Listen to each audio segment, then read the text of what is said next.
Si les gens commençaient à penser différemment, à faire des choix différents, à faire des choses différentes, à créer de nouvelles expériences, à ressentir et à embrasser des émotions différentes, et si de nouvelles informations entraient dans le système nerveux, dans le système circulatoire et dans leur corps, pourrait-on modifier l'expression génétique ? Si nous comprenons le quoi et le pourquoi et que le comment devient plus facile, alors nous attribuons plus de sens et plus de croyances et plus d'intention à tout cela. Et si vous devez dire « ok, si je vis par ces émotions qui me sont familières et que je signale les mêmes gènes de la même manière, ok, maintenant je dois être conscient de ne pas me sentir de cette façon. » Vous devez faire un choix différent. Et le plus difficile dans le changement, c'est de ne pas faire le même choix que la veille. Parce qu'au moment où vous décidez de faire quelque chose de différent et de faire un choix, cela va être inconfortable.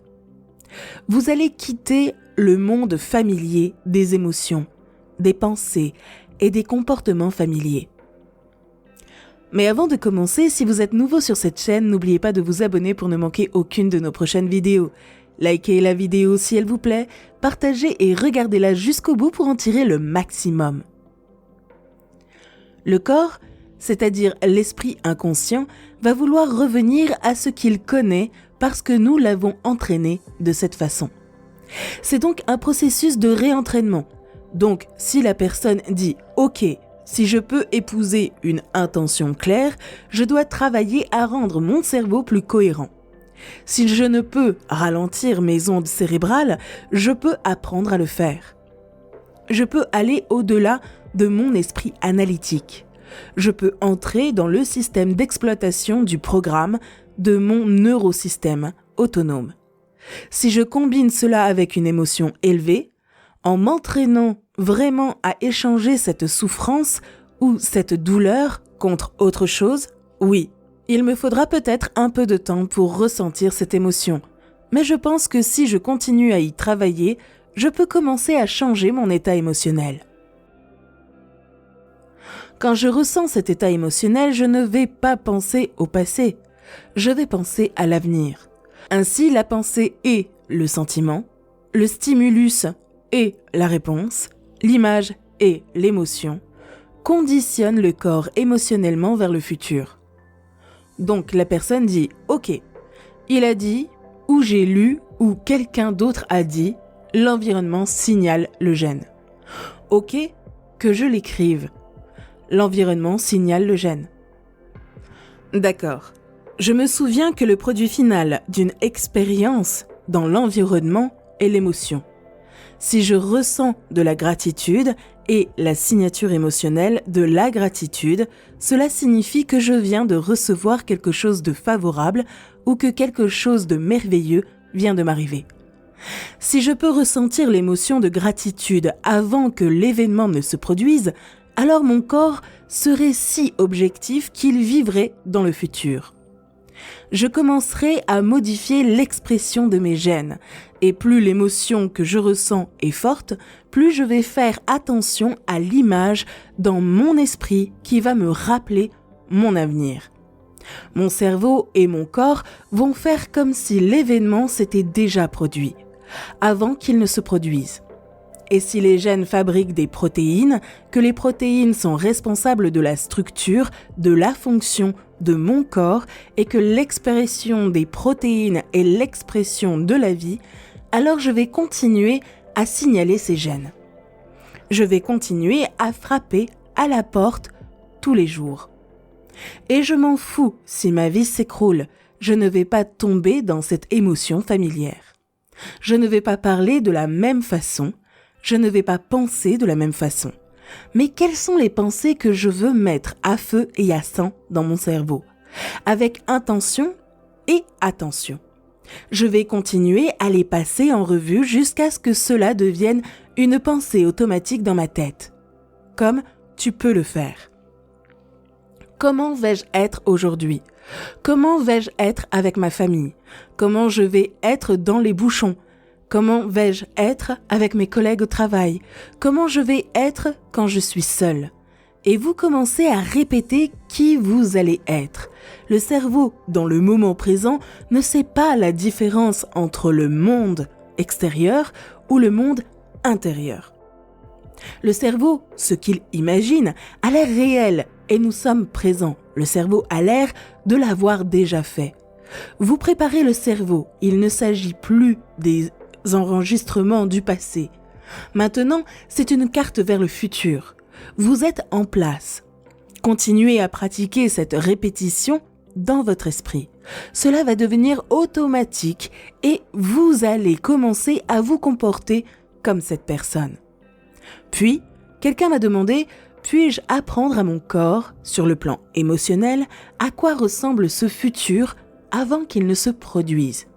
J'ai répondu « Si vous pouviez vraiment ouvrir votre cœur et vraiment ressentir cette émotion élevée, si vous continuez à pratiquer cela, je vous promets que vous y arriveriez. » La méditation signifie se familiariser avec et comment vous pensez, et comment vous agissez, et comment vous vous sentez, et votre personnalité.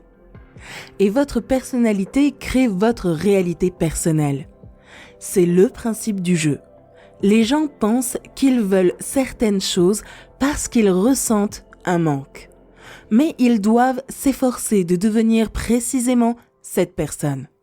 Donc, si nous recadrons la situation et que vous dites « Oh, je veux vraiment être riche, je veux que tous mes besoins soient satisfaits », je vous dirai « Vraiment ? Pourquoi voulez-vous être riche ?» Et vous direz « Parce que je veux être libre ». Je dis « Ok, concentrons-nous sur la liberté.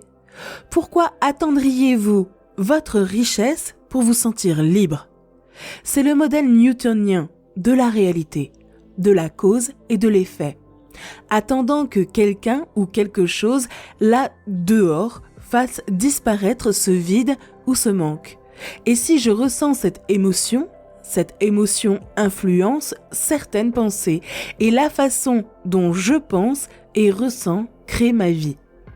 Si je vis dans le manque, je ne vais pas créer quelque chose de nouveau.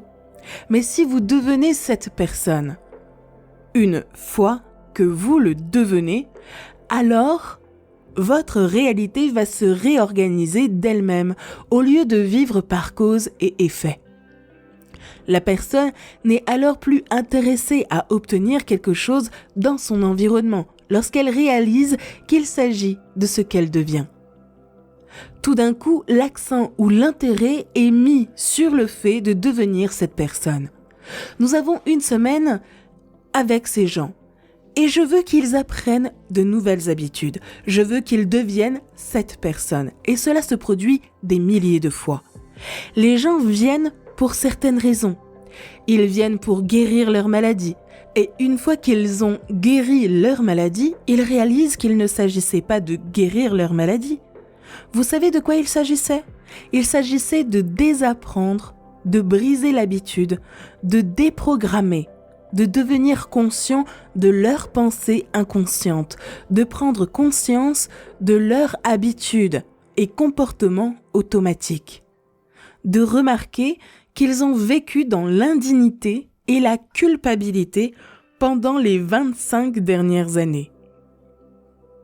Mais ils sont tellement habitués à vivre dans ce sentiment qu'ils ne savent même pas que c'est de la culpabilité. C'est juste ce qu'ils sont. Le point numéro 2 est donc que pour devenir cette personne, il faut cesser d'être l'ancienne personne. C'est ça le travail. Ainsi, lorsque les gens viennent avec la passion et l'enthousiasme de surmonter cet ancien moi, ils doivent comprendre que les personnes qui vivent dans le passé sont endormies dans le présent et qu'elles doivent mourir. Cette vieille personne doit mourir. Et la mort de cette vieille personnalité est un processus inconfortable. Mais si vous appliquez la formule lorsque vous êtes dans ce processus inconfortable, vous allez littéralement commencer à devenir quelqu'un d'autre. Et quand ils commencent à devenir cette personne, ils disent « Je pensais que je voulais la richesse. Je ne veux pas vraiment la richesse, je veux ceci. » Et tout d'un coup, voici les synchronicités, les opportunités, les sérendipités, les coïncidences, les événements merveilleux commencent à se dérouler dans leur vie et ils vont vous dire « je ne fais rien » parce qu'ils se sont occupés de leur personnalité passée. Parce que votre personnalité crée votre réalité personnelle. Votre personnalité est faite de comment vous pensez, comment vous agissez et comment vous vous sentez.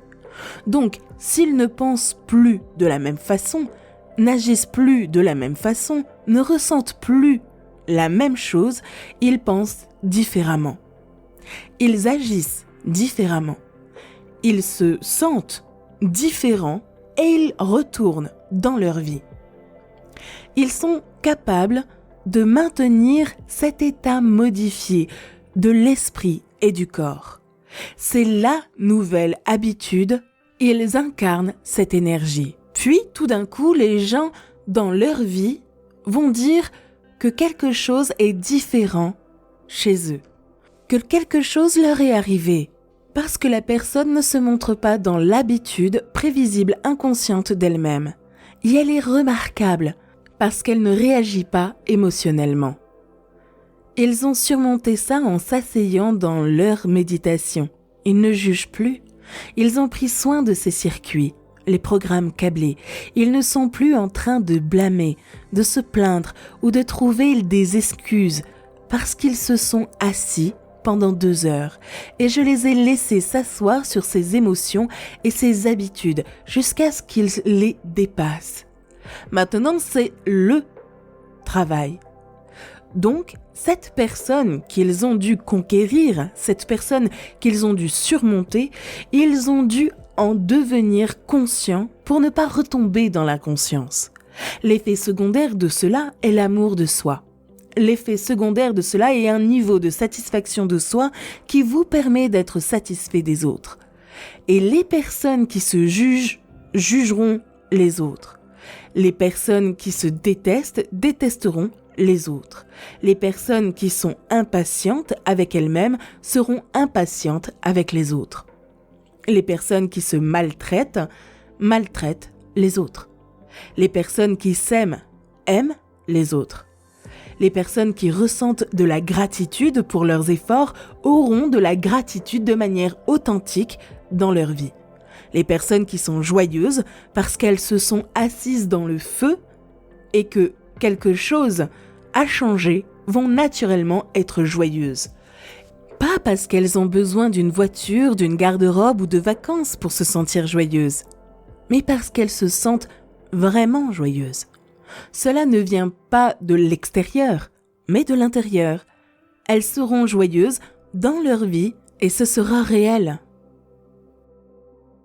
Je fais ces vidéos chaque semaine et mon but est d'aider les gens à être heureux, à être eux-mêmes, à avoir une vie bien remplie. Alors abonnez-vous et likez la vidéo, parce que quand je sais que vous aimez, cela m'aide à produire plus d'informations que vous aimez pour vous aider à être la personne que vous voulez vraiment être. Merci d'avoir écouté et à bientôt sur Espace Motivation.